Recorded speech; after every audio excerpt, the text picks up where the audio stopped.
I've talked about many times, where that we always wanted from the beginning a sensible approach to wearing masks on public transport, and particularly a sensible approach would involve evidence that they made a difference. Have you ever seen any of that evidence? I haven't. I feel they've made a difference. You feel they've made? Oh well, in that case, Jonathan, you feel. I mean, if that's the way we make decisions about people's freedoms in this country, if Jonathan Reynolds feels they make a difference. I just feel throughout things like this, I know it's not your position, but people like me have followed the scientific and medical advice and voted in Parliament. I'm asking you for... No.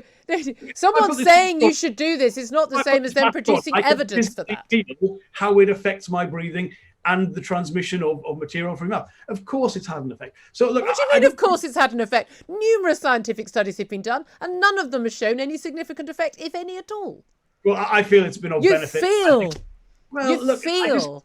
This sort of tedious anti-vax stuff, Excuse me?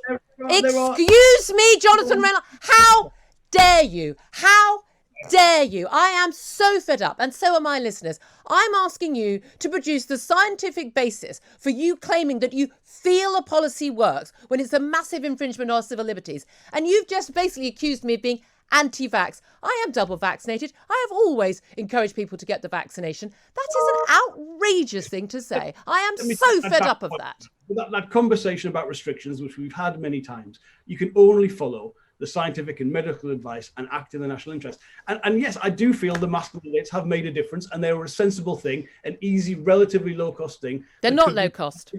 They're not easy, they're not low-cost, and there is no scientific evidence for them. Don't tell me you feel something works. If there isn't scientific evidence for it, you're not following the science. I'm sorry, but it's ridiculous.